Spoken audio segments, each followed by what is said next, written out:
مہینہ عطا فرمائے۔ دعا ہے کہ باری تعالیٰ اس مبارک کو ہمارے لیے رحمتوں، برکتوں اور نعمتوں والا مہینہ بنائے، اور ہمیں اپنے صلی اللہ علیہ وسلم کی آمد پر دل کھول کر خوشیاں کر کے اپنی دنیا اور آخرت کو سنوارنے کی توفیق عطا۔ آج کی ہماری اس کانفرنس کا عنوان ہے عظمت و شان مصطفیٰ صلی اللہ علیہ وسلم۔ اچھا عنوان ہے، وقت کی ضرورت ہے، مگر مشکل سبجیکٹ ہے۔ اہم اس لیے کہا ہے کہ جہاں اس دور کے اندر دیگر ہزارہ فتنے موجود ہیں، وہاں ایک سب سے بڑا فتنہ یہ ہے جو ہمیشہ سے عالم کفر کی طرف سے اس امت مسلمہ پر کیا جاتا ہے کہ کسی طرح اس امت مسلمہ کی نوجوان نسل کے دلوں سے کملی والے آقا صلی اللہ علیہ وسلم کی محبت اور عشق کو نکالا جائے۔ جب انہوں نے دیکھا نا کہ یہ 313 ہونے کے باوجود بھی ہزاروں سے ٹکرا جاتے، پھر بھی پریشان نہیں ہوتے، انہوں نے اس بات پر تحقیق کی، ریسرچ، وہ کون سا ایسا جذبہ ہے جو ان کو تھوڑے ہونے کے باوجود بھی زیادہ لوگوں سے ٹکرا دینے سے بھی گھبراہٹ کا شکار ہے۔ ان کی ریسرچ ایک ہی نتیجے پر پہنچی کہ جب تک مسلمانوں کے دل کے اندر عشق مصطفیٰ کی شمع روشن ہے، تب تک کبھی بھی اس قوم کو شکست نہیں دی جا سکتی۔ لہذا ہر دور کے اندر انہوں نے مختلف ہیلوں بہانوں کے ذریعے، حربوں کے ذریعے اس عشق مصطفیٰ کی دولت کو امت مسلمان کے سینوں سے نکال دیا۔ اور حکیم الامت علامہ اقبال نے اسی بات کی طرف متوجہ کرتے ہوئے فرمایا تھا کہ یہ فاقہ کش جو موت سے ڈرتا نہیں ذرا، روح محمد اس کے بدن سے نکال، اور فکر عرب کو دے کر فرنگی تخیلات، اسلام کو حجاز و یمن سے۔ اس فتنے کی طرف حکیم الامت علامہ اقبال نے ہمیں،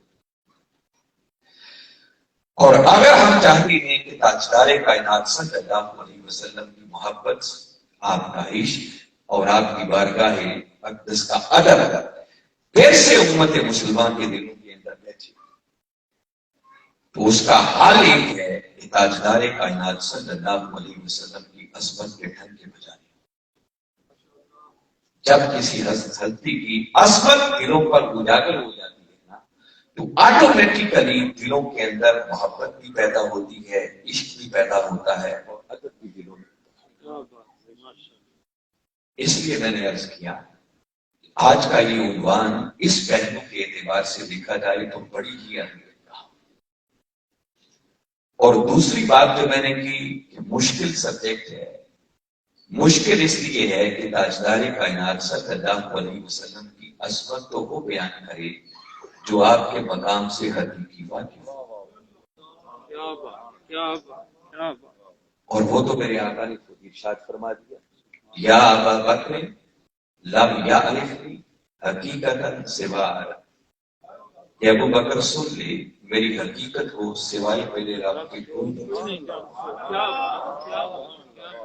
تو بھائی جب جانتا ہی کوئی نہیں تو کس کی مجال جو آپ کی عظمت کو بیان کر سکتا۔ اس لیے میں نے کہا کہ بڑا مشکل سبجیکٹ،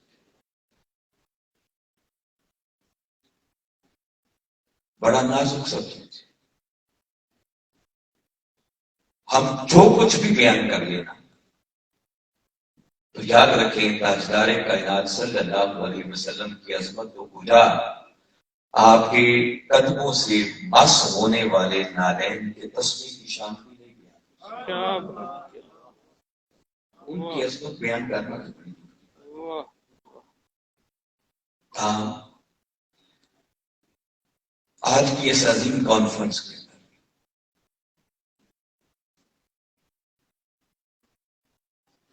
اس موضوع پر چند کلمات کہنے کے لیے آپ احباب نے میرا انتخاب کیا ہے، یہ میری سعادت ہے۔ اور میں نے آقا کی عظمت کیا بیان کرنی ہے، میں تو یہ سمجھتا ہوں کہ میں آقا کی عظمت کے ذیل میں جو کچھ بھی چند ٹوٹی پھوٹی باتیں کروں گا، اس کے نتیجے میں اللہ عظمت بیان کرنے والے کو عظمت عطا کرے۔ آقا کی عظمت کسی کے بیان کی محتاج۔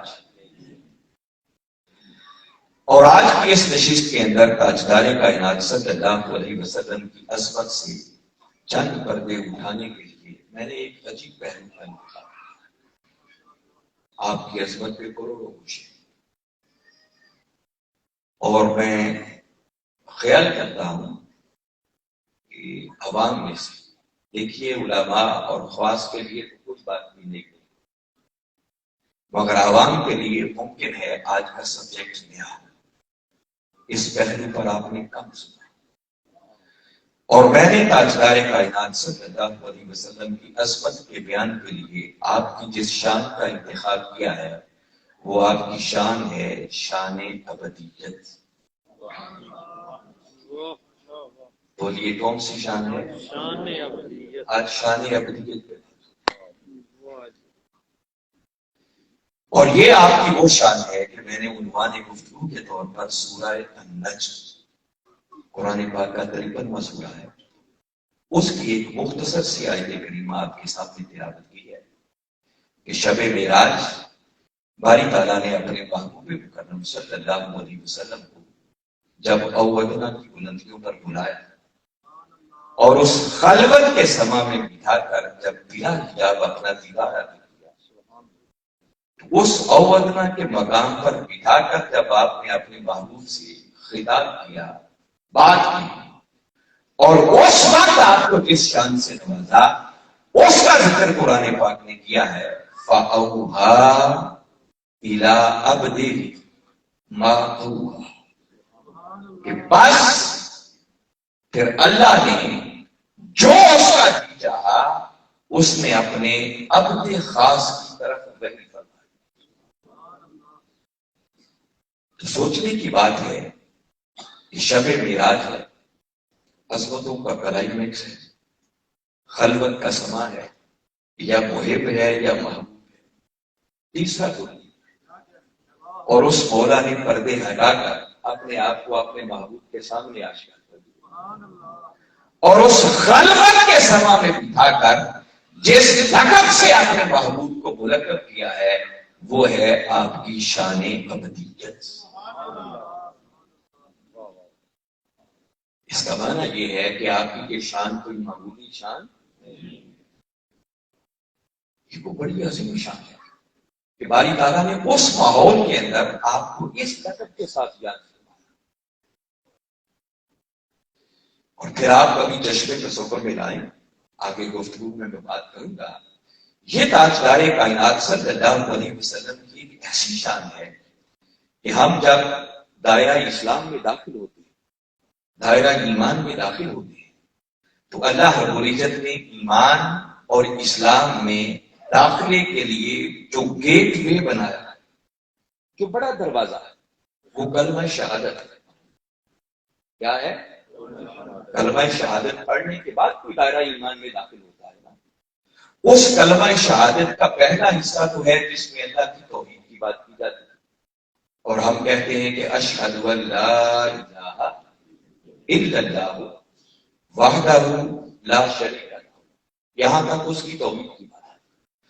پھر دوسرے حصے میں ہم ایک گواہی اور دیتے ہیں اور کہتے ہیں وَأَشْهَدُ أَنَّ مُحَمَّدًا عَبْدُهُ وَرَسُولُهُ، اور بندہ اس بات کا اعلان کرتا ہے کہ میں گواہی دیتا ہوں کہ بے شک محمد صلی اللہ علیہ وسلم اللہ کے برگزیدہ بندے اور اس کے رسول۔ تو یہ آپ کی شان ابدیت، یہ وہ شان ہے کہ جب تک کوئی شخص آپ کے بندہ ہونے کی گواہی نہ دے دے تب تک اسے ایمان کی خیرات نہیں کر سکتے۔ اور آپ نے کبھی غور کیا کہ رسالت کی گواہی کا اعلان بعد میں ہے، ابدیت کی گواہی کا اعلان میں پہلے بندہ ہونے کی گواہی۔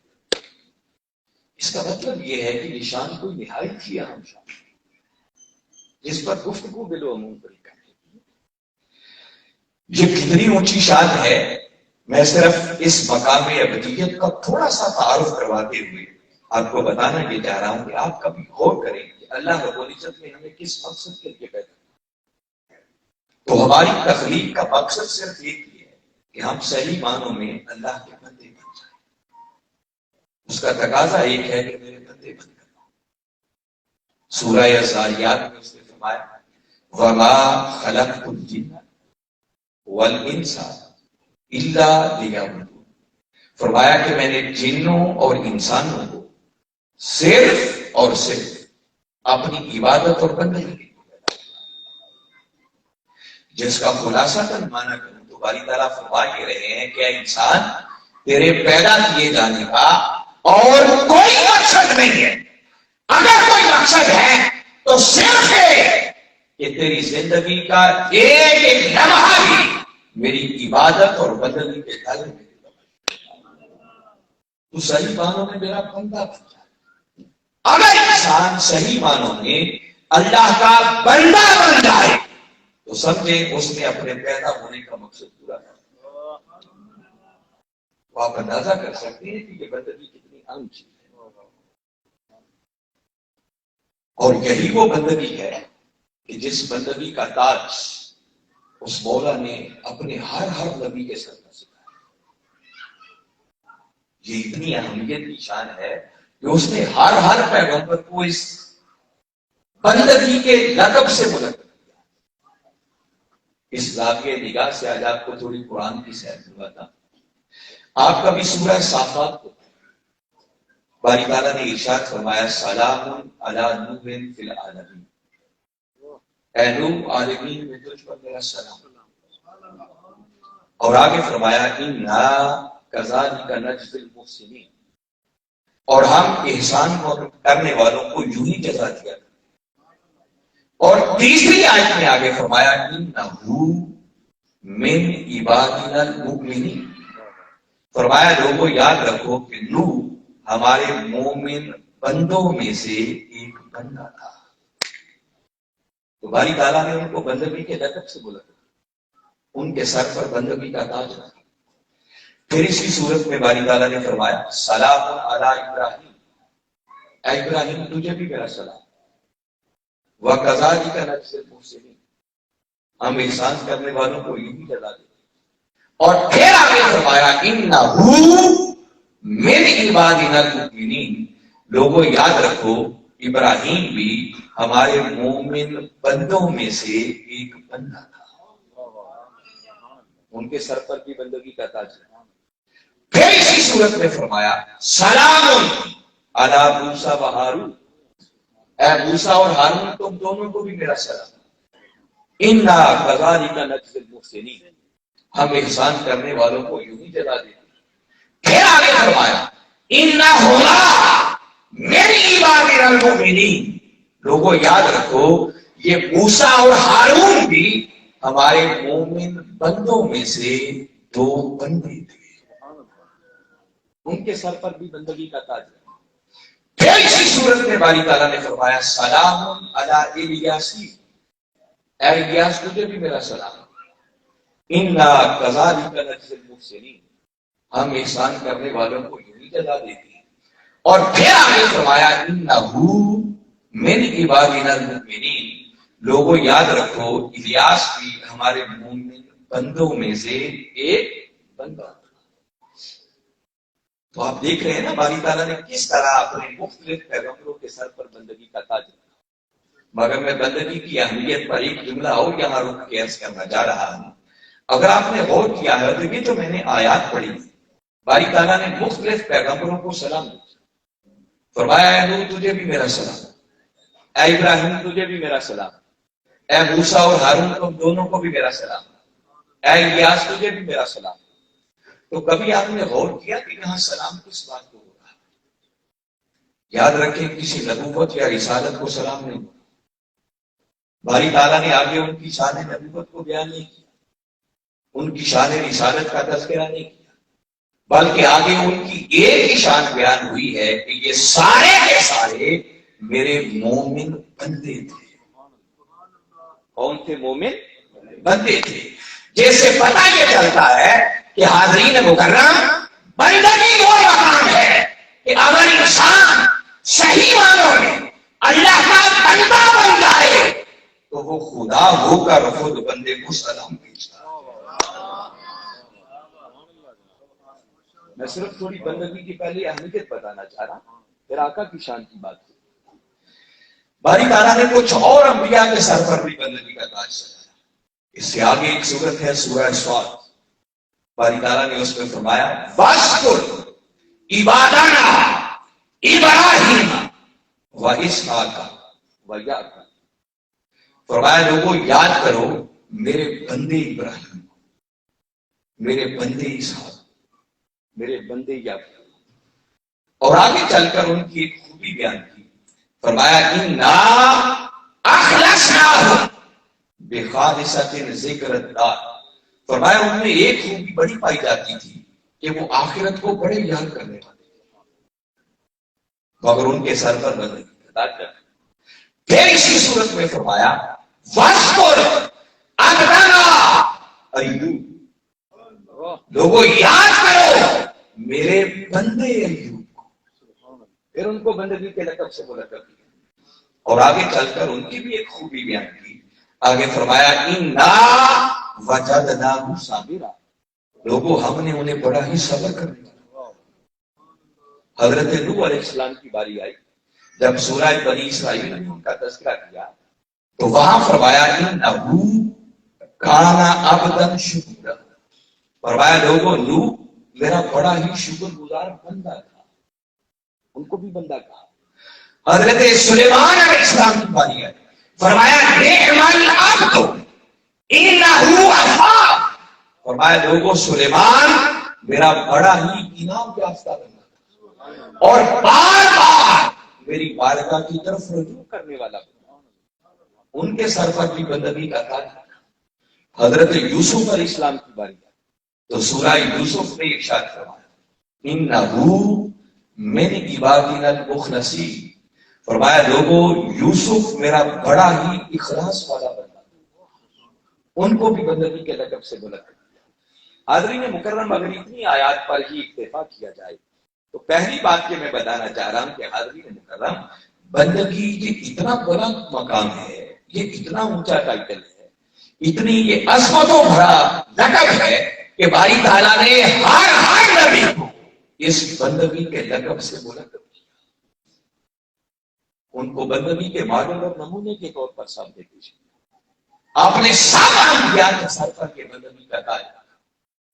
تو جب میں دیگر انبیاء کی بات کر رہا ہوں تو فوراً آپ کے ذہن میں خیال آئے گا کہ اگر یہ بندگی اتنا ہی اونچا ٹائٹل تھا تو کیا باری تعالیٰ نے یہ بندگی کا تاج اپنے محبوب مکرم اور ہمارے آقا حضرت محمد مصطفیٰ صلی اللہ علیہ وسلم کیا ان کے سر پر بھی یہ بندگی کا تاج سجایا یا نہ سجایا؟ جب اس ذات کے نگاہ سے قرآن کا مطالعہ کرتے ہیں تو سب سے پہلے قرآن سورہ بقرہ میں گویا ہوا، فرمایا وَإِن كُنتُمْ فِي رَيْبٍ مِّمَّا نَزَّلْنَا عَلَىٰ عَبْدِنَا، فرمایا اگر تمہیں شک ہے اس میں جو کچھ ہم نے نازل کیا اپنے بندے پر، تو بندہ فرمایا جب معراج پر بلایا تو فرمایا سبحان الذی اسری بعبدہ لیلا، فرمایا پاک ہے وہ ذات جو لے گئی اپنے بندے کو معراج پر۔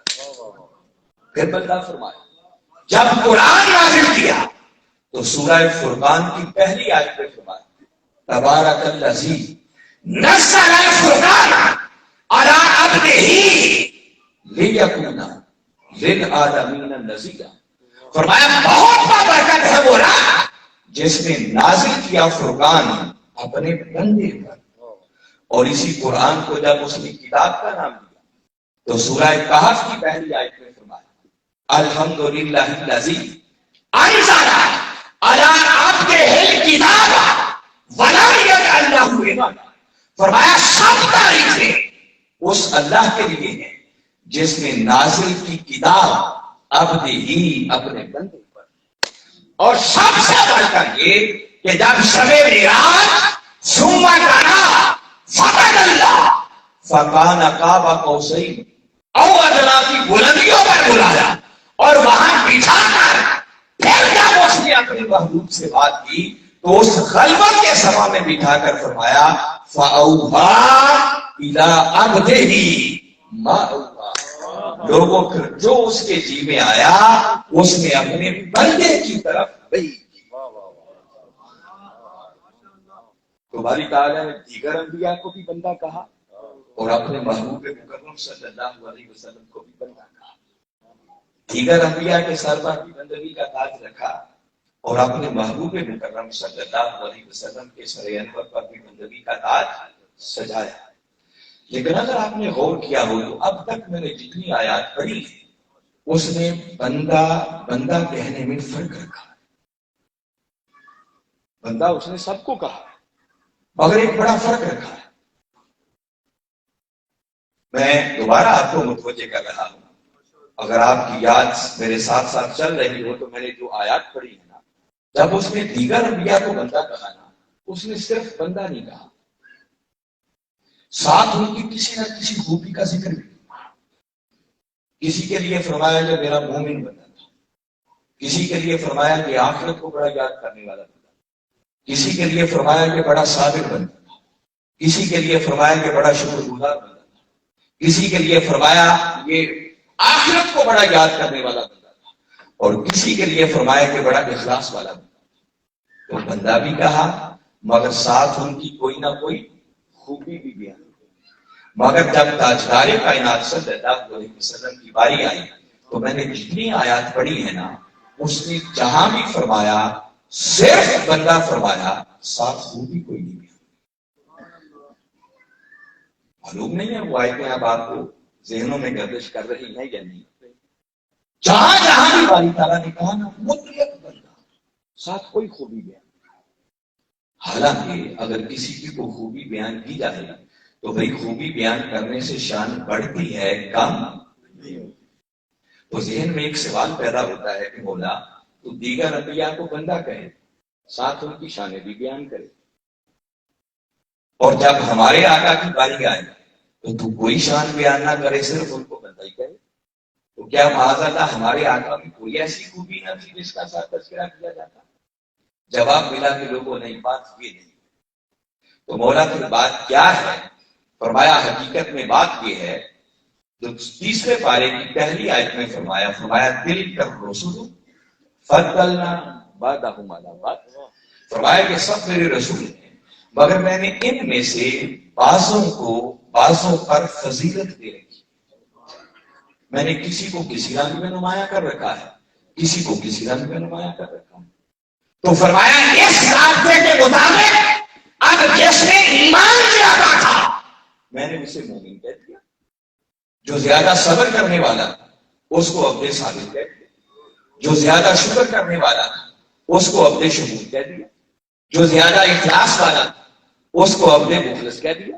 تو فرمایا جس میں جو خوبی زیادہ اسے اس کے ساتھ مختص کر دیا, مگر فرمایا کہ اب رسولوں میں ایک رسول ایسا بھی آیا کہ جس کا ایمان بھی کمال پر تھا, جس کا شکر بھی کمال پر تھا, جس کا صبر بھی کمال پر تھا, جس کا اخلاص بھی کمال پر تھا, جس میں دنیا جہان کی ہر خوبی تھی. تو بابا ہر خوبی ایک سے بڑھ کر ایک تھی. تو قرآن کس کس خوبی کو بیان کرتا؟ کوئی ایک ہوتی تو بیان کرتا. تو مطلق بندہ کہتا ہے باری تعالیٰ سمجھا رہے ہیں کہ لوگوں وہ ساری خوبیاں جو دوسروں میں تمہیں فرق نظر آتی ہے وہ سب میں نے محمد مصطفیٰ میں جمع کر دیا.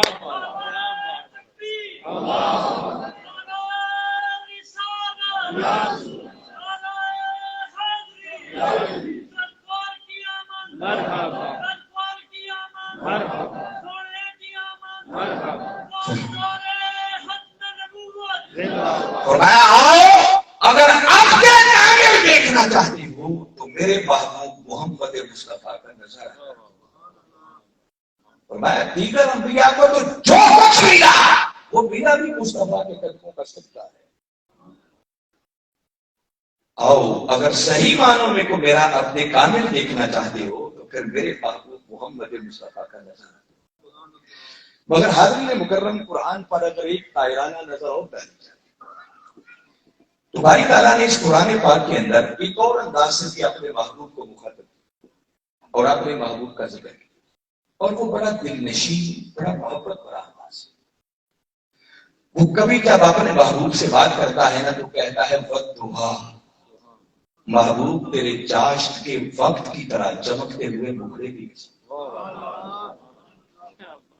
کبھی بات کرنی ہو تو کہتا ہے واللیل اذا سجا محبوب تیری رات کی تاریکی کی طرح سیاہ زلفوں کی قسم جب وہ تیرے شانوں پہ بکھر جاتی ہے.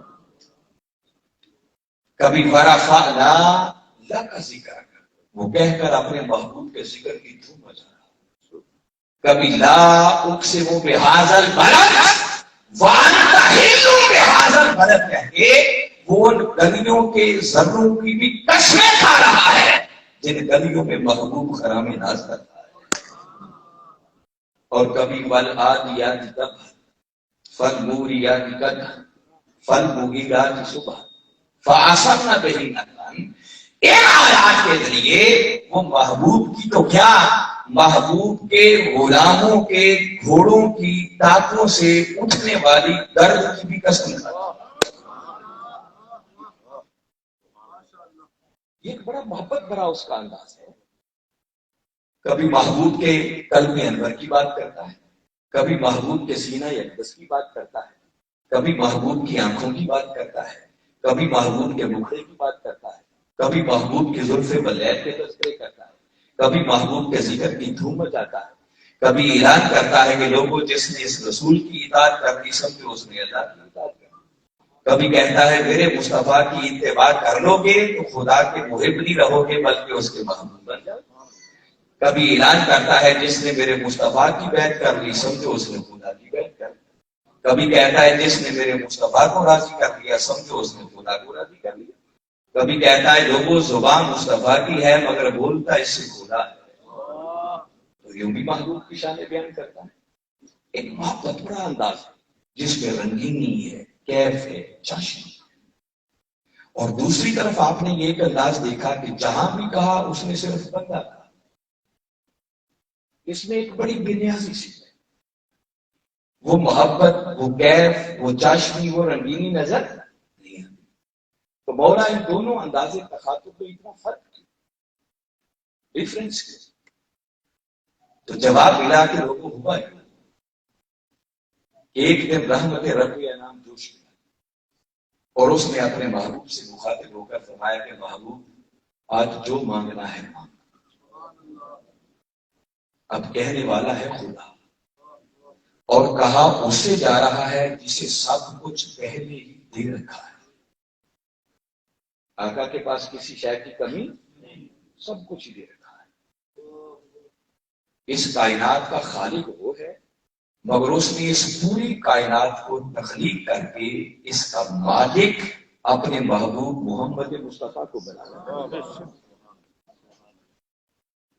اسی لیے اعلیٰ حضرت نے کہا تھا نا کہ میں تو مالک ہی کہوں گا, اور اعلیٰ حضرت ہی پہ زور دیتی, میں تو مالک ہی کہوں گا کہ وہ خالق کے حبیب کہ محبوب و محب میں نہیں میرا دل. تخلیق کر کے اس نے مالک بنا دیا. تو جسے پوری کونین کا مالک بنا رکھا تو مجھے بتائیں اس کے پاس کسی شے کی کمی نہیں تھی. مگر اب مانگنا بھی ہے کیونکہ نہ مانگے تو بے نیازی ہے, اور بے نیازی ابدیت کے خلاف ہے اور ہے بھی سب کچھ. اور بات بڑے عجیب مقام پر آ گئی. جب باری تعالیٰ نے فرمایا نا محبوب مانگ آج عطا کر, تو قربان جائیں آقا کے مانگنے پر. میں صرف ابھی آپ کو مقام ابدیت سمجھانا چاہ رہا ہوں کہ ابدیت شے کیا ہے.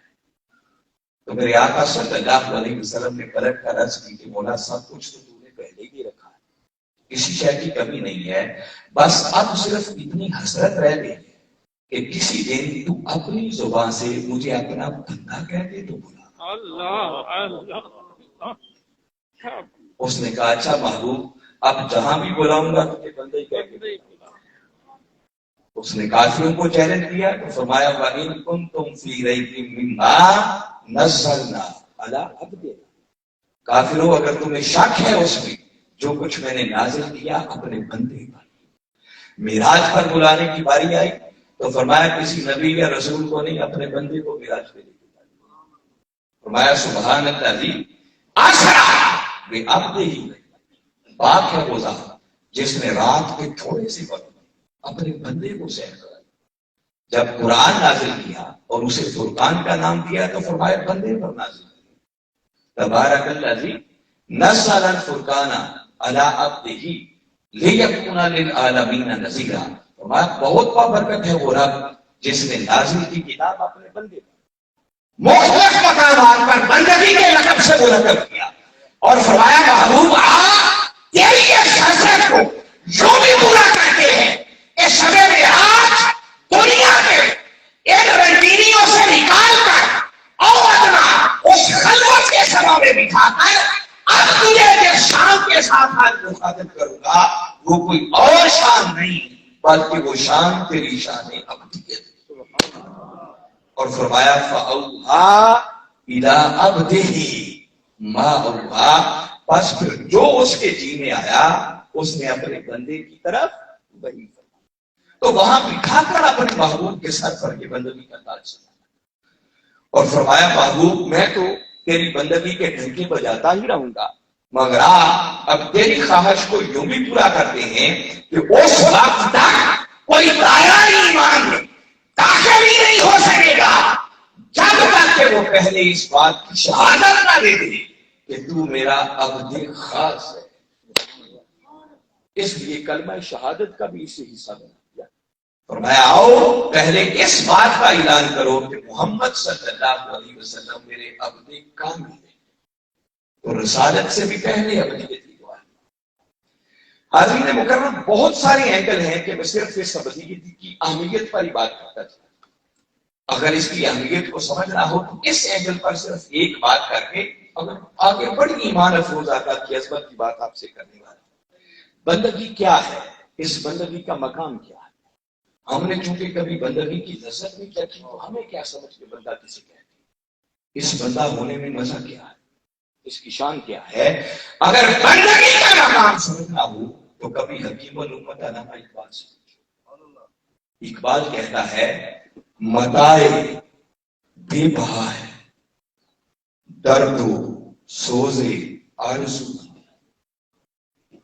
اقبال کے اس شعر کی وضاحت کے لیے بڑا وقت چاہیے، پورا سبجیکٹ ہے، گھنٹوں گفتگو ہو سکتی، مگر میں سادہ سا معنی کر کے جو ہر بندے کو سمجھ آ جائے گزر جاؤں گا، آگے جس کو جتنی سمجھ آ جائے گی اس کا نصیب۔ مگر اقبال نے بات بڑی اونچی کی ہے بندگی کو سمجھانے۔ اپنے من کے کانوں سے سنو اقبال کیا کہتے ہیں جن کو امت کا حکیم کہا جاتا ہے۔ اقبال کہتا ہے متائے بے بہا ہے درد و سوزے آرزو مندی، کہ آرزو مندی کا درد، آرزو مندی کی تڑپ ایک بیش بہا خزانہ ہے جس کی قیمت نہیں لگائی جا سکتی۔ اور غور کریں اقبال نے کتنی اونچی بات اگلے سے لکھی۔ پھر سنیں اقبال کہتا ہے متائے بے بہا ہے درد و سوزے آرزو مندی، اور آگے اقبال کہتا ہے مقام بندگی دے کر نہ لوں شان خدا۔ مجھے معلوم نہیں ہے کتنوں کو سمجھ آیا ہے، مگر ایک سادہ سا گانا جو اس وقت میں بتا سکتا ہوں۔ اقبال کہتا ہے کہ لوگوں کی بندگی اتنا اونچا مقام ہے کہ اگر کوئی میرے ساتھ یہ سودا کرنا چاہے کہ اقبال اپنی بندگی کی شان دے دو تمہیں شان خدا بندی سے سرفراز کیا جائے گا، تو کہتا ہے اقبال کو یہ سودا منظور نہیں۔ جو مزہ شان بندگی میں ہے وہ مزہ شان خدا بندی میں بھی۔ کاش ہمیں اس بندگی کی سمجھ آ جائے کہ بندگی شے کیا ہے۔ گھر جا کے اس شعر کو پڑھتے رہیں، مقام بندگی دے کر نہ لوں شان خدا بندی. معلوم نہیں ہے اقبال کو بندگی کی کتنی سمجھ آئی کہ جو شان خدا بندی کے ساتھ بھی اس شان بندگی کا سودا نہیں کرنا چاہتا. تاہم حاضرین مکرم اگر یہ چند باتیں سمجھ میں آ گئے، اب بالخصوص تاجدار کائنات صلی اللہ علیہ وسلم کی شان ابدیت پر جو بات کرنا چاہ رہا ہوں تاکہ آپ کو سمجھ آئے کہ آقا کی عظمت کیا ہے اس شان بندگی کے اندر. تو دیکھیے کائنات کی بڑی تقسیم ہے، ایک خالق ہے اور اس خالق کے علاوہ باقی ساری کی ساری اس کی مخلوق ہے. یا اپنے موضوع کو سامنے رکھتے ہوئے بات کروں تو بس یوں سمجھیں، ملک عبدالغفور صاحب ادھر ہے بھائی، ملک صاحب یہ جتنے پانی پلانے والے ان کو بٹھا دو آرام سے، چاند آرام سے بیٹھے، نہ کوئی گرمی ہے نہ کوئی کربلا ہے. آپ لوگوں کی توجہ کو ڈائیورٹ نہیں کریں، بالکل آرام سے بیٹھیں. آپ کی ڈیوٹی ہو گئی، اللہ آپ کو اجر دے گا. اور یہ جو موومنٹ ہے نا یہ نہیں ہونی چاہیے. اتنے شاندار ماحول کو ڈسٹرب نہ کیا جائے. اب آپ کی توجہ ہے میری طرف سے؟ اب پوری توجہ سے سنیں، میں چند باتیں بڑی خاص کہنے والا ہوں. میں نے بتایا کہ آپ نے اس سبجیکٹ پر کم سنا ہوگا، ان موضوعات کو ٹچ نہیں کیا. تو میں نے بتایا کہ اگر موضوع کو سامنے رکھتے ہوئے بات کروں کہ کائنات کی بہتر تقسیم، جیسے میں نے کہا ایک خالق ہے اور باقی ساری اس کی مخلوق ہے، اس کو دوسرے لفظوں میں یوں کہہ لیں کہ ایک معبود ہے اور اس معبود کے علاوہ کائنات کے اندر جو کچھ ہے اس کی حیثیت اللہ کی بارگاہ میں سوائے عبد اور بندہ ہونے کی اور کچھ نہیں.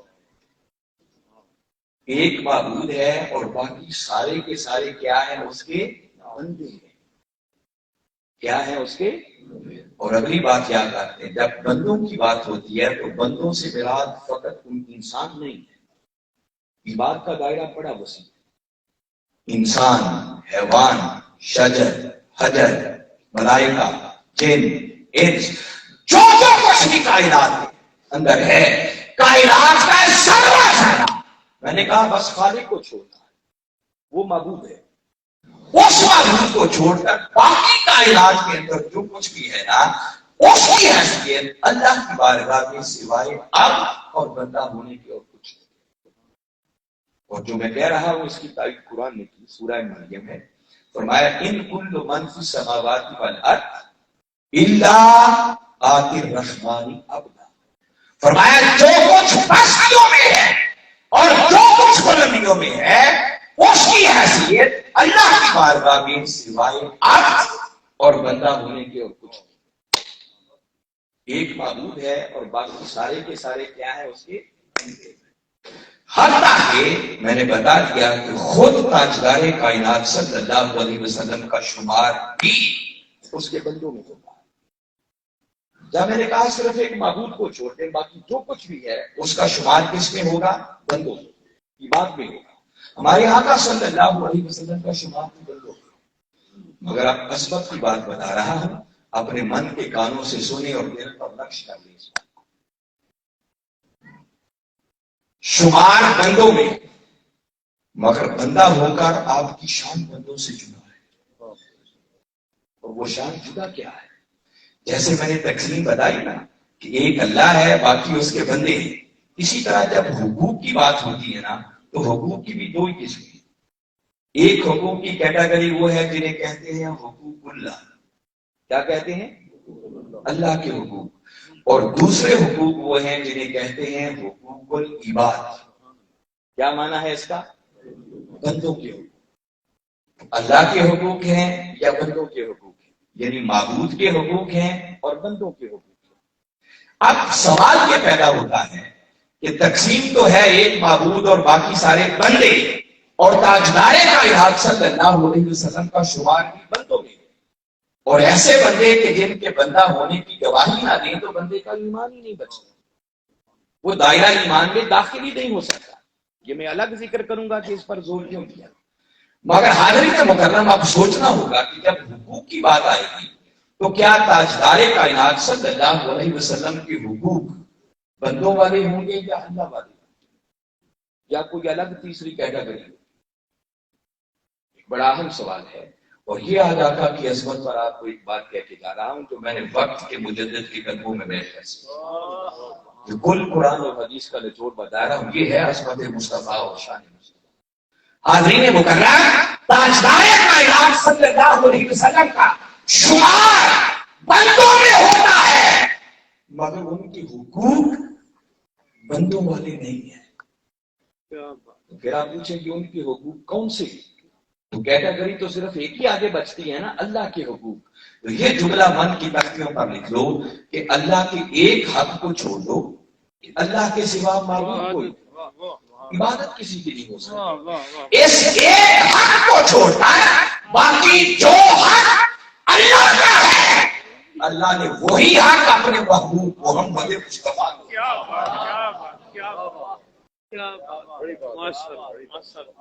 یہ ہے آپ کی شان بندے. ہیں بندے نادان ہیں، پاگل ہیں، سمجھ نہیں ہے جو کہتے ہیں ہم جیسے. ارے تم ان جیسے کیسے ہو؟ شمار بندوں میں ہے مگر بندہ ہو کر بھی حقوق بندوں والے نہیں. تو حقوق کون سے ہیں؟ اللہ نے ان کے حقوق جدا رکھے. فرمایا بس میرے ایک حق کو چھوڑ دو، میرے سوا عبادت کسی کی نہیں ہو سکتی، باقی جو حق میرا ہے میں نے وہی حق اپنے محبوب محمد مصطفیٰ کو عطا کیا. فرمایا اس میں فرق نہیں ہو سکتا. اب میں نے اتنی بڑی بات کی ہے، کسی کے ذہن میں کچھ سوال آ سکتا ہے، خیال آ سکتا ہے کہ علامہ صاحب کو جوش خطابت پہ تو نہیں کہتا. تو میں پھر دوبارہ کہہ رہا ہوں کہ جوش خطابت پہ نہیں، میں نے جو کچھ کہا ہے بہوش و حواس ذمہ داری سے کہا. اور یہ میرے قائد کے قدموں کی خیرات ہے، وہ ہستی جنہوں نے صدی کے اندر پوری دنیا کو علم کی خیرات دی. تو یہ جو سینہ تان کے اتنی بڑی بات کہہ رہا ہوں نا، پیچھے دلائل کا انبار ہے، وہ کمی ہے. مگر آپ کو تھوڑی تھوڑی بات سمجھاتا تھا. میں نے پہلی بات آپ لوگوں سے یہ کی ہے کہ تاجدار کائنات صلی اللہ علیہ وسلم کا شمار بندوں میں ہے مگر ان کے حقوق بندوں جیسے. آپ پوچھیں گے کیسے؟ تو میں دیکھیے کہ میرا پورا تفصیل سبجیکٹ نہیں ہے، میں نے ایک محدود وقت کے اندر رہتے ہوئے چند باتیں آپ سے کرنی ہے. تو میں صرف یہ شان آپ کو آج سمجھانا چاہتا ہوں. آپ کبھی سورہ حجرات کو پڑھیں. باری تعالیٰ نے پہلی ہی آیت میں ارشاد فرمایا یا ایھا الذین آمنوا لا تقدموا بین یدی اللہ ورسولہ. فرمایا اے ایمان والو خبردار کبھی اللہ اور اس کے رسول سے آگے نہیں. مفسرین نے اس کی شرح میں لکھا ہے، کئی واقعات نقل کیے ہیں، میں ایک اشارہ پر بتاتا ہوں. قربانی کا دن تھا، کچھ صحابہ کرام رضوان اللہ علیہم اجمعین نے ابھی ہمارے آقا صلی اللہ علیہ وسلم نے قربانی کا جانور ذبح نہیں کیا تھا، انہوں نے پہلے کر دیا. بس نادانستہ طور پر بھول یہ ہو گئی کہ ابھی آپ نے یہ عمل نہیں کیا تھا، انہوں نے پہلے کر ڈالا. جو جانور ذبح کیے تھے ان میں کوئی نقص نہیں، انہوں نے خالصتاً وہ جانور اللہ کی رضا کے لیے ذبح کیا، اللہ کا نام لے کر تکبیر پڑھ کے ذبح کیا، کوئی کمی نہیں تھی. بس نادانستہ طور پر بھول سے فکری ہو گئی کہ ابھی ہمارے آقا نے وہ کام نہیں کیا تھا، پہلے کرنا. اللہ نے پیغام بھیجا، وہی بھیجی. فرمایا محبوب جن تیرے غلاموں نے تیرے قربانی کرنے سے پہلے جانور ذبح کر دیے ہیں نا، انہیں بتا دو اللہ نے ان کی قربانیوں کو رد کر دیا. فرمایا قبول نہیں. اور آئندہ کے لیے آیت نازل فرمائی اے ایمان والو خبردار کبھی اللہ اور اس کے رسول سے آگے نہیں بڑھنا. فرمایا اس معاملے میں ہمیشہ اللہ سے ڈرنا، کبھی اس کی گرفت میں نہ آئے. مجھے بتائیے قربانی تو ہے اللہ کی، کوئی کسی سے پہلے کر دے یا بعد میں کر دے. آپ کے گاؤں کے نمبردار نے قربانی نہ کی ہو اور آپ پہلے کر دیں تو رد ہو جائے گی. امام مسجد نے نہ کی ہو، بندہ پہلے کر دے تو رد ہوگی. حتیٰ کہ ملک کا وزیر اعظم تو کیا کسی کا پیر و مرشد ہی اس نے قربانی نہ کی ہو، مرید پہلے کر دے تو فرق پڑتا ہے. بھائی وہ پہلے کرے یا بعد میں کرے ہے اللہ کے لیے قبول اللہ کرنے والا. تو اگر عام لوگوں جیسے حقوق ہوتے تو بھائی صحابہ نے پہلے کر دی تھی تو کیا فرق پڑا، اللہ قبول کر لے. فرمایا نہیں، میرا محبوب شمار ان کا بندوں میں ہے، مگر بندوں ان کے حقوق تم جیسے نہیں۔ اسے احتیاط کر لیں۔ پھر فرمایا یا ایھا الذین آمنوا لا ترفعوا اصواتکم فوق صوت النبی ولا تجہروا لہ بالقول کجہر بعضکم لبعض۔ فرمایا اے ایمان والو، خبردار تمہاری آواز بھی کبھی میرے مصطفیٰ کی آواز سے اونچی نہ ہو۔ وَلَا تَجْهَرُوا لَهُ بِالْقَوْلِ كَجَهْرِ بَعْضِكُمْ لِبَعْضٍ، اور جس طرح تم آپس میں ایک دوسرے کو اپنے جیسا سمجھ کر اونچی اونچی بلا لیتے ہو، کبھی یوں میرے محبوب کو آواز نہ دی۔ اچھا مولا کیا ہو جائے گا اگر آواز اونچی ہو گئی، اپنے جیسا سمجھ کے بلا لیا تو یہ گناہ ہی ہے نا، ہمارے کھاتے میں لکھ دینا بھی ادبی ہو گئی۔ فرمایا نہیں، اسے ایک گناہ نہ سمجھ، اگر تمہاری آواز بھی اونچی ہو گئی اور تم نے اپنے جیسا سمجھ کر بلا لیا نا، تو فرمایا کہ جرم اتنا بڑا ہوگا کہ اس ایک غلطی کی وجہ سے تمہارے زندگی بھر میں ساری اعمال بن گئے۔ اعمالکم، اعمال عمل کی جمع ہے، اور پھر یہ جمع مضاف بن رہا ہے کم کی طرف، اور جب جمع مضاف بن جائے تو یہ جمع الجمع کا معنی دیتا ہے، جس کا مطلب ہے ساری اعمال، جو نمازیں پڑھی ہوں گی، جو روزے رکھے ہوں گے، جو حج عمرے کیے ہوں گے، جو واضح تبلیغیں کی ہوں گی، جو چلے لگائے ہوں گے، جو آپ نے قربانیاں کی ہوں گی، جو جہاد کیے ہوں گے، جو بھی نیک عمل دنیا میں کیا ہوگا، فرمایا بس ایک مرتبہ اگر میرے محبوب کی بارگاہ کی میت بھی ہو گئی، اور وہ بھی کتنی آواز اونچی کر بیٹھے، بس فقط اپنے جیسا سمجھ کے بلا لیا، فرمایا زندگی بھر کے سارے اعمال پر پانی پھیر دیا۔ دیکھیں والدین ہیں، اگر کوئی والدین کے سامنے اونچا بول پڑے تو سارے اعمال ظاہر ہوتے، وہ بے ادبی ضرور ہے، گناہ ضرور ہے، لکھا جائے گا گناہ، مگر بندے کے سارے اعمال پر بات نہیں ہوتی۔ کسی اور کے سامنے کو اونچا بول پڑے، کوئی نمبردار ہو، وزیر اعظم ہو، استاد ہو، حتیٰ کہ پیر و مرشد کے سامنے بول گناہ ضرور ہے، مگر سارے اعمال پر بات نہیں ہوتی۔ کائنات میں واحد ایک ہستی ایسی ہے، اور وہ ہستی محمد مصطفیٰ، جن کو بس اپنے جیسا سمجھا نہیں، اعمال تو اعمال رہے، بندے کا ایمان بھی گیا، کیونکہ سارے اعمال اس بدبخت کے برباد ہوتے ہیں جس کا ایمان ہی چلا جائے۔ حق کے اعمال اسی کے لیے ہے جس کا ایمان ہی چلا جائے۔ یہ الگ پورا سبجیکٹ ہے۔ تو میں بتا رہا ہوں ایک ہی ہستی ہے، شمار ان کا بندوں میں ہے، مگر حقوق بندوں جیسے نہیں ہے۔ چلو ایمان بھی چلا گیا، اعمال بھی چلے گئے، ٹھیک ہے نا، بندہ غلطی کر بیٹھتا ہے، مگر قیامت تک کیسے بندے کے لیے توبہ کا دروازہ کھلا ہوتا ہے یا نہیں؟ بڑے بڑے گناہ گار ہیں، ہم میں سے کون ہے جس نے گناہ نہیں کیا؟ معصوم تو صرف انبیاء کی ذات ہے، مگر قیامت تک ہمارے لیے توبہ کا دروازہ کھلا ہے۔ حتیٰ کہ کافر لوگ جنہوں نے کلمہ ہی نہیں پڑھا، کتنے بڑے بڑے گناہ گار، اگر وہ آج سچی توبہ کر لیں تو میرے آقا نے فرمایا ان کے پچھلے سارے گناہوں کو معاف کر دیا جائے گا، اور وہ یوں ہوں گے جیسے آج ماں کے پیٹ سے پیدا ہوئے۔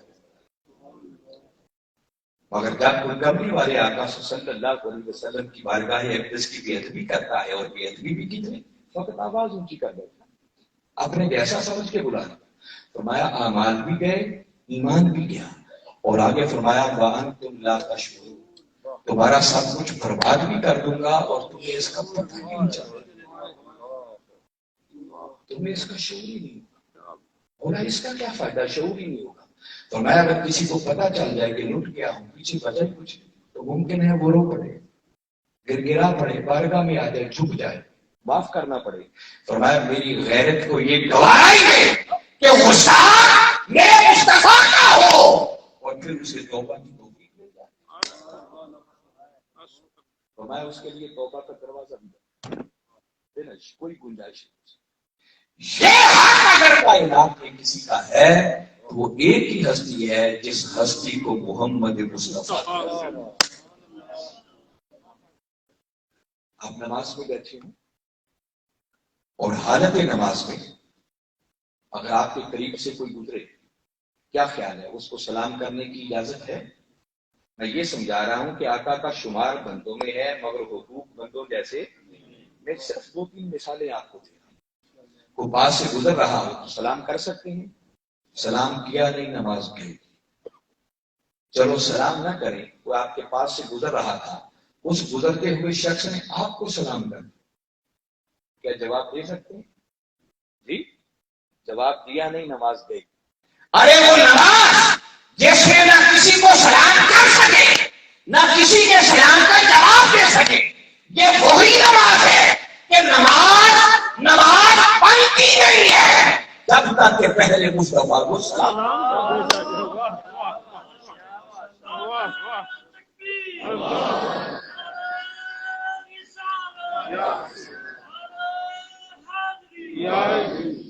شمار بندوں میں ہے مگر حقوق بندوں جیسے نہیں۔ یہ پاگل پن ہے، کوئی ان کو اپنے جیسا کہتا ہے۔ جن کے حقوق ہم جیسے نہیں ہیں وہ خود ہم جیسا کیسے ہو سکتا ہے؟ یہ ایک الگ سبجیکٹ ہے، صرف یہی سمجھاتا چلا تھا۔ دوسری بات میں نے یہ کی تھی کہ آپ کا شمار بندوں میں ہے مگر حقوق بندوں جیسے نہیں ہے۔ تو حقوق کون سے ہیں؟ بس اللہ کے ایک حق کو چھوڑ دیں کہ اس کے سوا معبود کوئی نہیں، باقی جو حق اللہ کا ہے اللہ نے وہی حق اپنے محبوب محمد مصطفیٰ کو عطا کیا۔ اس پر بھی ایک ہی مثال آپ کو قرآن کی دے دیتا۔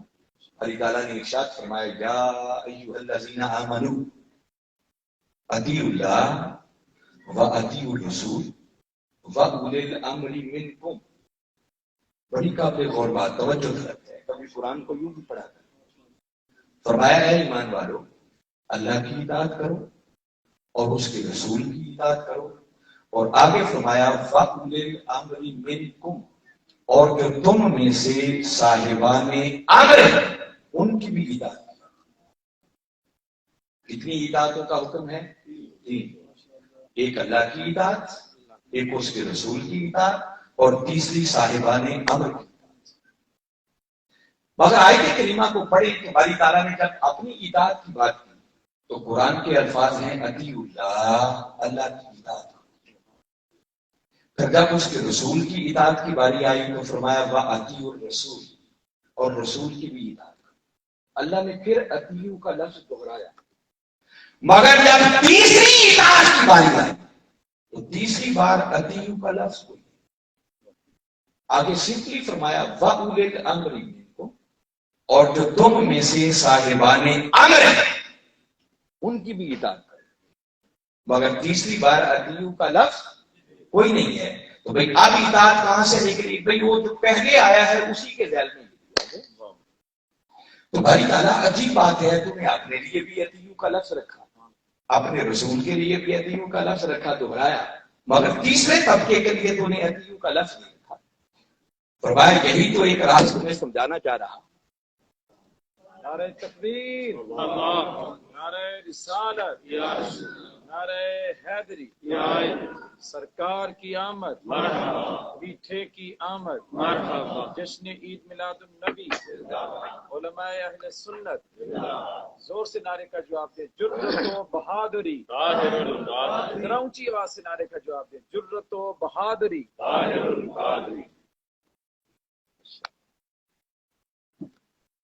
تو میں عرض یہ کر رہا تھا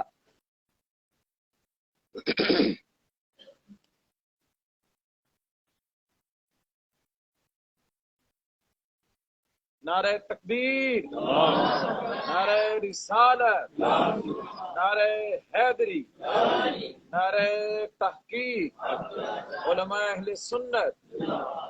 تو میں عرض یہ کر رہا تھا کہ 3 قسم کی اطاعتیں ہیں، مگر اللہ نے اپنے لیے بھی اطیعوا کا لفظ رکھا، اپنے رسول کے لیے بھی اطیعوا کا لفظ رکھا، مگر تیسرے طبقے کے لیے اطیعوا کا لفظ بولا۔ کیوں ایسا؟ اگر دیکھیں ہم کہیں کہ اولو الامر جتنے ہیں صاحبان امر وہ پچھلے اطیعوا میں داخل ہو گئے، کتنا اچھا طریقہ تھا، باری تعالیٰ ایک ہی اطیعوا کا لفظ رکھتا، اسی کے اندر اللہ بھی آ جاتا، اسی میں رسول بھی آ جاتا، اسی میں بندے بھی آ جاتے۔ مگر نہیں، ایسا نہیں کیا، اس نے اپنے لیے بھی رکھا، اور جب رسول کی باری آئی تو سیم وہی لفظ اسی سطح کا پھر دوہرا۔ بولا حکمت کیا تھی؟ فرمایا یہ دونوں، میں نے اپنے ساتھ اور اپنے رسول کے ساتھ یہ جو اتیو کا لفظ رکھا ہے، یہ لفظ کا آنا بتا رہا ہے کہ جیسی اطاعت میری ہے ویسی اطاعت میرے محبوب محمد مصطفیٰ کی۔ فرمایا یہ دونوں اطاعتیں مطلق ہیں، یہ دونوں اطاعتیں ایبسولیوٹ ہیں، یہ دونوں اطاعتیں انکنڈیشنل ہیں، انچیلنجیبل ہیں۔ یہ ایسی اطاعتیں ہیں کہ جن میں کسی اف اور بٹ کی کوئی گنجائش نہیں۔ فرمایا میں خدا جب جس لمحے جو حکم دے دوں تمہاری عقلوں کی سمجھ میں آئے یا نہ آئے، حکم ہے کہ جب آرڈر آ گیا بس اس کے سامنے سر تسلیم خم کرنا ہوگا، کوئی اگر مگر کی گنجائش نہیں۔ یہ ہے اللہ کی اطاعت کی شان۔ اور جو سیم اسی طرح رسول کے ساتھ اتیو کا لفظ آیا، فرمایا یہ دوبارہ اس لیے دہرایا ہے تاکہ تمہارا یہ شک کلیئر ہو جائے کہ میں نے وہی کلمہ دوہرا کر یہ اعلان کرنا چاہ رہا ہوں کہ لوگوں جب جس لمحے میرا مصطفیٰ جو حکم تمہیں دے دے، جس نے ایک لمحے کے لیے سوچ کھڑے ہو کر روک کر اتنا سوچا کہ ذرا دیکھو رسول یہ حکم دے رہا ہے یہ قابل عمل ہے بھی یا نہیں، بس روک کر جس نے اتنا سوچا اس بدبخت کا ایمان کیا؟ فرمایا سوچنے کی اجازت نہیں، جس لمحے میرے مصطفیٰ کی زبان سے جو آرڈر نکل جائے اس کے سامنے آنکھیں بند کر کے تمہیں سر تسلیم خم کرنا ہوگا۔ یہ شان صرف اللہ کے رسول کی ہے کائنات کی، اور کسی کی نہیں۔ حج کے فرض ہونے کا حکم آیا، باری تعالیٰ نے آیت کریمہ پڑھ کے سنائی، اللہ نے حج کو فرض کر دیا۔ ایک صحابی آئے اور سامنے آ کر عرض کی کہ آقا کیا حج کرنا ہر سال فرض ہے؟ میرے آقا نے اپنا چہرہ پھیر لیا، وہ پلٹ کے پھر سامنے آئے، پھر آ کر پوچھا آقا کیا حج ہر سال کرنا فرض ہے؟ میرے آقا نے پھر چہرہ پھیر، جواب نہیں۔ اس نے پھر تیسری بار جسارت کی، پھر آ کر پوچھا آقا کیا حج ہر سال کرنا فرض ہے؟ میرے آقا ناراض بھی ہوئے اور فرمایا جتنا کہہ دوں بس اتنا دے لیا کر، اسے آگے نہ پوچھا کرو۔ اگر تیرے سوال کے جواب میں میری زبان سے ہاں نکل جاتا تو تمہارے لیے ہر سال حج کرنا فرض۔ اس اطاعت میں پھر کہہ رہا ہے کوئی اگر مگر اف اور بٹ کی کوئی گنجائش نہیں ہے۔ جیسے اللہ کی اطاعت انکنڈیشنل ہے، انچیلنجیبل ہے، ایبسولیوٹ ہے، مطلق ہے، اس نے ایک اس اطاعت کو ویسے ہی رکھا کہ فرمایا میرا مصطفیٰ جب جس لمحے تمہیں کوئی حکم دے دے آنکھیں صاف بند کر کے سر تسلیم خم کرنا ہوگا۔ اور تیسری طبقے جو اولو الامر ہیں، صاحبان امر، ان کے لیے اتیو کیوں نہیں؟ اگر ادھر آ جاتا تو ان کی اطاعت بھی انکنڈیشنل ہو جاتی۔ فرمایا وہ انکنڈیشنل نہیں، اللہ اور اس کے رسول کے بعد کوئی کتنا بھی بڑے سے بڑا، تمہارا استاد ہو، تمہارا والد ہو، تمہارا حکمران ہو، تمہارا وزیر اعظم ہو، تمہارا پیر و مرشد ہو، فرمایا جب کوئی حکم بھی تمہیں کوئی شخص دے گا پہلے دیکھا جائے گا کہ کیا اس کی بات اللہ اور اس کے رسول کے حکم سے ٹکراتی تو نہیں۔ فرمایا ان کی اطاعت کنڈیشنل ہے، وہ چیلنجیبل ہے، چیلنج ہو سکتی ہے، وہ ایبسولیوٹ نہیں ہے، مطلق نہیں ہے۔ ہر صاحبان امر جو تمہارا سینئر ہے، بڑا ہے، اس کی اطاعت تب تک ہے جب تک وہ خود اللہ اور اس کے رسول کی اطاعت کے دائرے میں رہے۔ باری تعالیٰ نے اس مقام پر یہ بات سمجھا دی کہ لوگوں جیسی اطاعت میری ویسی اطاعت میرے مصطفیٰ کی ہے، جو حق اس بات میں میرا ہے وہی حق میرے محبوب محمد مصطفیٰ کا ہے۔ علامہ ابن تیمیہ بالعموم دوسرے طبقے کا ان کو بڑا سرخیل سمجھا جاتا ہے، انہوں نے اپنی کتاب الصارم المسلول اس کے اندر بہت سارے حوالہ جات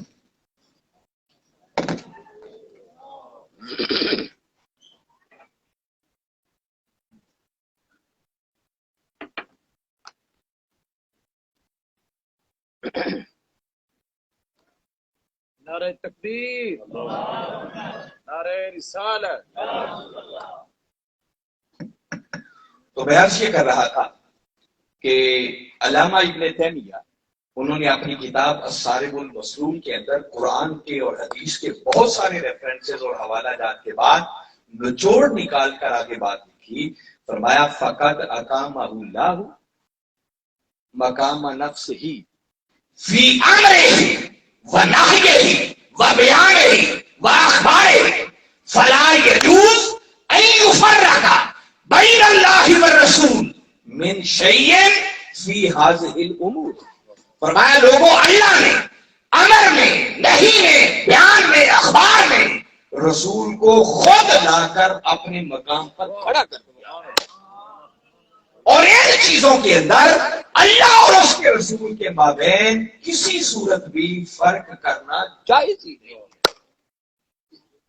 تو میں نے یہ بات آپ کو سمجھانے کی کوشش کی ہے کہ تاجدار کائنات صلی اللہ علیہ وسلم کا شمار بندوں میں ہے، مگر بندہ ہو کر بھی ان کے حقوق بندوں جیسے نہیں۔ تو حقوق کون سے ہیں؟ بس اللہ کے ایک حق کو چھوڑ دیں کہ اس کے سوا عبادت کسی کی نہیں ہو سکتی، معبود کوئی نہیں ہو سکتا، باقی جو حق اللہ کا ہے اللہ نے وہی حق اپنے محبوب محمد مصطفیٰ کو عطا کیا۔ اتنی بات سمجھ آئی۔ اب میں ایک حکمت آپ کو یہ بھی بتانا چاہ رہا ہوں کہ باری تعالیٰ نے یہ جو کلمہ شہادت کے اندر اپنے محبوب مکرم صلی اللہ علیہ وسلم کی شان ابدیت کی گواہی پر بڑا زور دیا ہے کہ ایمان کی خیرات تمہیں تب نصیب ہوگی، تم دائرہ اسلام میں تب داخل ہو سکو گے جب اپنی زبان سے اس بات کی گواہی دو گے کہ محمد صلی اللہ علیہ وسلم اللہ کے برگزیدہ بندے ہیں۔ یہ جو اس بندگی کی گواہی پر زور دیا نا، معلوم نہیں ہے حقائق اس کے پیچھے کیا کیا اللہ کے وہ اسباب تھے، ریزنز تھی کہ جو باری تعالیٰ نے اس پر اتنا زور رکھا، مگر ایک سبب آپ کو سمجھانا چاہ رہا ہوں۔ وہ سبب یہ تھا جو اس پر زور دیا کہ آپ دیکھیے کم و بیش 1.25 لاکھ کے لگ بھگ انبیاء کرام، اور باری تعالیٰ نے ہر نبی کو معجزات عطا کر کے بھیجے، بڑی بڑی عظمتیں اور شانیں عطا کر کے بھیجے۔ میں صرف حضرت عیسیٰ علیہ السلام کی بات کرتا ہوں، متصل پہلے وہ تشریف لائے، قرآن نے ان کے معجزات کا ذکر کیا۔ ان کا معجزہ تھا وہ مٹی کی مورتی بناتے، اس میں پھونک مارتے، پرندہ بنا کے اڑاتے۔ ان کے پاس کوئی برس کی بیماری میں مبتلا آتا، وہ اس کے جسم پر ہاتھ پھیرتے، اس کو شفا یاب کر دیتے۔ کوئی مادرزاد اللہ تھا، اس کو بینائی عطا کر دیتے۔ کوئی آپ کی مجلس میں آتا، فرماتے اونبئو ما تاکلون و ما تدخرون، بتا سکتا ہوں کیا کھا کے آئے ہو، کیا چھوڑ کے آئے۔ چند گنے چنے معجزات اللہ نے عطا کیے تھے، مگر ان کی جب ان شانوں کو، ان عظمتوں کو، ان بلندیوں کو، ان معجزات کو دیکھا نا، تو ماننے والے غلط فہمی کا شکار ہوئے، اور ان شانوں کو، عظمتوں کو، بلندیوں کو، معجزات کو دیکھ کر معاذ اللہ ان کے ماننے والوں نے انہیں خدا اور خدا کا بیٹا کہنا شروع کر دیا، اور آج تک اس عقیدے کے حامل اس دھرتی پر پائے جاتے ہیں لوگ یا نہیں ہیں۔ اور عیسیٰ علیہ السلام کو تو جو کچھ ملا تھا وہ مصطفیٰ کے قدموں کا صدقہ تھا۔ اللہ نے اپنے محبوب کو معجزات کو کیا، ان کی ذات کو سراپا معجزہ بنا کے بھیجا۔ آپ کا اٹھنا، آپ کا بیٹھنا، آپ کا چلنا، آپ کا پھرنا، آپ کا گفتگو کرنا، ہر عمل وہ سراپا معجزہ۔ چاند کو توڑ دیتے، سورج کو موڑ دیتے، درخت قدموں میں سجدے کرتے، پتھر کلمہ پڑھنا شروع کر دیتے۔ ایک پیالہ دودھ کا ہوتا، 70 صحابہ کرام پی جاتے، دودھ کا پیالہ پھر بھی ختم نہیں ہوتا۔ ایک لوٹا پانی کا ہوتا، 1400 صحابہ کرام وضو کر جاتے، غسل کر جاتے، جانوروں کو پلا دیتے، وہ لوٹا پانی کا ختم ہی نہیں ہوتا۔ الگ چیپٹر ہے کہ معجزات ہی بیان کرتا چلا۔ میں نے بتایا آپ کی ذات کو اللہ نے سراپا معجزہ بنا کر دیتا۔ تو بھائی جن نبیوں کو چند معجزات ملے، ان کے ماننے والے ان چند شانوں کو دیکھ کر غلط فہمیوں کا شکار ہوئے، خدا کہنا شروع کر دیا، خدا کے بیٹے بنا دیا، شرک میں مبتلا ہو گئے۔ تو ڈر تھا جس محبوب کو سراپا معجزہ بنا کے بھیجا ہے، کہیں ان کے ماننے والے ان عظمتوں کو دیکھ کر غلط فہمی کا شکار نہ ہو جائے۔ پھر تو مولا نے اپنے محبوب کی امت پر کرم ایسا ادا کیا جس کلمے کے اندر ہی اس بات کی اصلاح بھی کر فرمایا، ہاں میرے محبوب کے امتیوں سن لو، جس نبی کو جو کچھ ملا میرے مصطفیٰ کے قدموں کی خیرات تھی، اور میرا مصطفیٰ تو سراپا معجزہ بن کر آیا ہے۔ فرمایا ساری شانیں بجا، ساری عظمتیں بجا، مگر ان ساری شانوں کے باوجود میرا مصطفیٰ خدا نہیں ہے بلکہ خدا کا برگزیدہ بندہ ہے، تاکہ کسی غلط فہمی کا شکار نہ ہو۔ یہ کرم کیا اللہ نے اپنے محبوب کی امت پر، کیونکہ پیار تھا نا، تو فرمایا ان کو شرک میں مبتلا نہیں ہونے دیا، اس غلط فہمی سے بھی بچا لیا، مگر شان اتنی اونچی عطا کی، فرمایا تمہیں بھی اب چونکہ اس لیے میں نے پیدا کیا ہے کہ تم بھی میرے بندے بنو۔ کیا بنو؟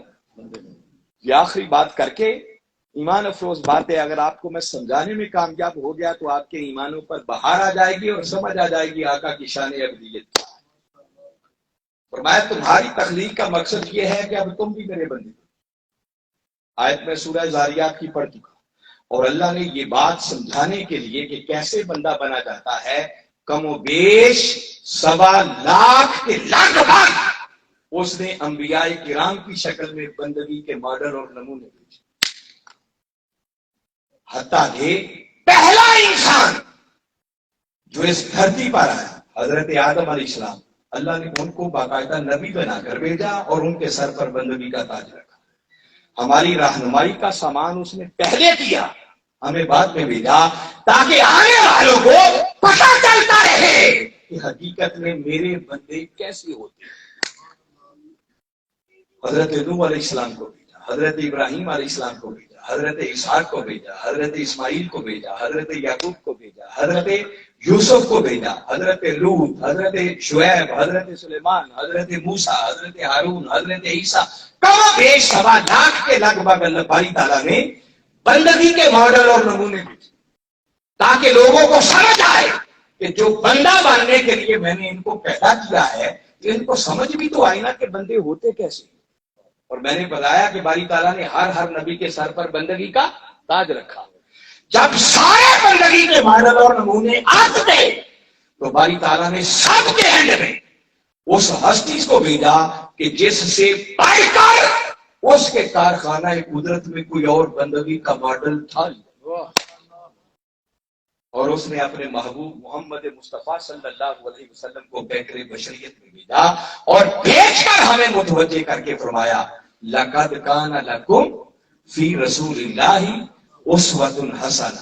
لوگوں اب میں نے بندگی کا آخری ماڈل اور نمونہ بھیج دیا ہے، بس میرے مصطفیٰ کو تکتے چلے جاؤ اور ان کی سیرت کے رنگ میں خود کو رنگ کر اپنی دنیا بھی سنوارتے چلے جاؤ اور اپنی آخرت بھی سنوارتے۔ جو ان کے رنگ میں خود کو رنگ دے گا بس سمجھو اس نے میری بندگی کا حق ادا کر دیا۔ اب یہ بات جو سمجھانا چاہ رہا ہوں آج قرآن سے آپ کو ایک اور اینگل سے بتانا چاہتا ہوں، یہ ہے آقا کی سب سے بڑی شان۔ اب یاد رکھیں قیامت تک کوئی شخص خدا کا بندہ بن ہی نہیں سکتا جب تک کہ وہ پہلے مصطفیٰ کا غلام نہ بنے۔ یہ آقا کی شان ابدیت کا کمال ہے کہ ایسے آپ اللہ کے بندے بنے کہ اب کوئی بندہ نہیں بن سکتا جب تک کہ پہلے وہ آپ کا بندہ نہ بنے، آپ کی غلامی کا پٹا گلے میں نہ ڈالے۔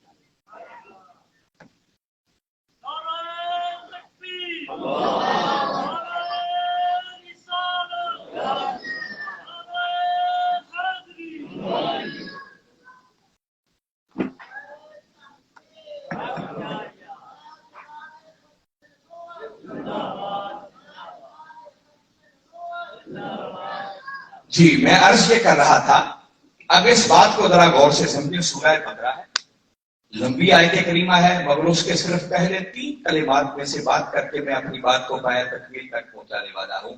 مگر یہ بات سمجھنے کے لیے جسے کہتے ہیں نا ہمہ تن گوش، آپ کا پورا جسم کان بن جائے، یوں سنیں گے تو بات آپ کو سمجھ آئے گی، ورنہ کچھ بعید نہیں ہے یہ بات آپ کے سروں سے گزر جائے، مگر ہے اللہ کا قرآن۔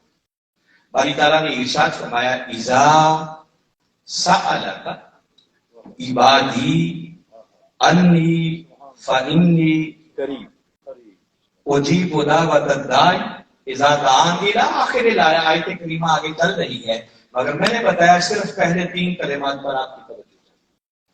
سب سے پہلا کلمہ ہے اذا، اور اذا کا معنی ہوتا ہے جب. دوسرا کلمہ ہے سأل، اس کا معنی ہے وہ سوال. دونوں کو ملا لیں تو اذا سأل کیا معنی بنا؟ جب وہ سوال کرے. کون سوال کرے؟ سوال کرنے والے کا ذکر بعد میں آ رہا ہے، عبادی میرا بندہ. مگر باری تعالیٰ نے اسے اپنا بندہ کہنے سے پہلے درمیان میں ایک حرف رکھا ہے کا، مخاطب کی ضمیر ہے اور اشارہ ہے تاجدار کائنات صلی اللہ علیہ وسلم. آیت کی ترتیب یہ ہے، فرمایا اذا سأل کا، اور پھر اس کے بعد ہے عبادی. تو کا پہلے رکھا ہے، فرمایا اذا سأل کا، آقا کی طرف اشارہ ہے. اور باری تعالیٰ اپنے محبوب مکرم صلی اللہ علیہ وسلم سے فرما رہے ہیں کہ اے میرے محبوب مکرم جب وہ سوال کرے آپ سے. کیا معنی ہے اس کا؟ جب وہ سوال کرے سأل کا، آپ سے سوال کرے. کون؟ عبادی میرا بندہ. یعنی باری تعالیٰ نے اپنے محبوب مکرم صلی اللہ علیہ وسلم کی بارگاہ اقدس میں سوال کرنے کو پہلے رکھا اور اسے اپنا بندہ بعد میں کہا. ایک ناقص عقل سوال کر دیا کہ مولا کتنا اچھا ہوتا تو اسے اپنا بندہ پہلے کہہ دیتا. جملہ یوں بنتا کہ محبوب جب میرا بندہ آپ سے سوال کرے. عربی میں بھی ایسا کرنا ممکن تھا مگر اس نے ایسا نہیں کیا. اس نے اپنے محبوب کی بارگاہ میں سوال کرنے کو پہلے رکھا اور اسے اپنا بندہ بعد میں کہا. اور اللہ کا کوئی کام بھی حکمت سے خالی نہیں ہوتا. باری تعالیٰ اس کے اندر در حقیقت ہمیں بندگی کا راز سمجھانا چاہتے ہیں کہ اب تم میرے بندے بننا چاہتے ہو تو کیسے بن سکتے؟ مولا وہ راز کیا ہے؟ فرمایا تم نے دیکھا نہیں کہ میں نے اپنے محبوب کی بارگاہ اقدس میں سوال کرنے کو پہلے رکھا ہے اور تمہیں اپنا بندہ بعد میں کہا ہے. تو مولا راز کیا ہے؟ فرمایا کہ جو محبوب کی بارگاہ میں سوال کرنے کو پہلے رکھا ہے تو معلوم ہے سوال کرنے والے کو کیا کہتے ہیں؟ سائل. کیا کہتے ہیں؟